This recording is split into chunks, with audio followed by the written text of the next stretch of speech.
திமுக கூட்டணி கட்சிகள் ஒவ்வொன்றாக திமுக கூட்டணியை விட்டு வெளியேறிவிட்டன. இனி திமுக அவ்வளவுதாங்க காலி அப்படின்னு சொல்றவங்களுக்கு தாங்க இந்த வீடியோ. அதாகப்பட்டது 2016 சட்டப்பேரவை தேர்தலில் மீண்டும் அஇஅதிமுக வெற்றி பெற்று ஆட்சியை பிடித்த அந்த தேர்தலில் திமுகவுக்கும் அதிமுகவுக்குமான வேறுபாடு எவ்வளவு தெரியுமா? வெறும் 1 விழுக்காடு. அஇஅதிமுக 41 விழுக்காடுகளை பெற்றிருந்தது. திமுக அணி 40 விழுக்காடுகளை பெற்றிருந்தது.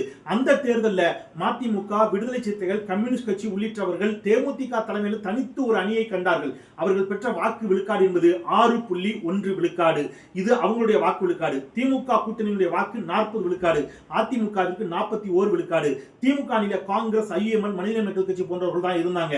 காங்கிரசினுடைய தனித்த வாக்குகளை நீங்க இதுல பிரிச்சு பார்க்கணும் அப்படின்னு சொன்னா, அதற்கு முந்தைய நாடாளுமன்ற தேர்தலில் காங்கிரஸ் தனித்து போட்டிட்டு பெற்ற வாக்குகள் என்பது 4.4 சம்திங். சோ 4.5 வச்சுக்கிட்டீங்கன்னா கூட மற்ற கட்சிகளுடைய பாயிண்ட்ஸையும் சேர்த்தீங்கன்னா அரௌண்ட் ஒரு 5% திமுக கூட்டணிக்கு எக்ஸ்ட்ரா விழுந்த வாக்குகள். அந்த 5 விழுக்காட கழிச்சிட்டீங்கன்னா திமுகவினுடைய சாலிடான பர்சன்டேஜ் அப்படிங்கிறது 35%.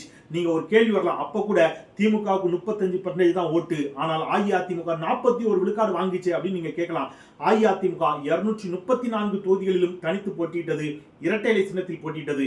திமுக 178 இடங்களில் போட்டிட்டு கிட்டத்தட்ட 35 விழுக்காடு வாக்குகளை வாங்கி இருந்தார்கள் என்று சொன்னால், 234 தொகுதிகளிலும் திமுக உதயசூரியன் சின்னத்தில் போட்டிட்டு இருந்தால் திமுக ஒருவேளை ஆட்சியை கூட பிடித்திருக்கலாம். இப்பொழுதும் சொல்கிறேன், திமுக தனித்து போட்டியிட்டால், 234 தொகுதிகளிலும் தனித்து போட்டியிட்டால் திமுக தொண்டர்கள் சோர்வடைய மாட்டார்கள், மிகுந்த உற்சாகத்தோடு எழுந்து வருவார்கள். காரணம் டேட்டா அதைத்தான் சொல்லுது.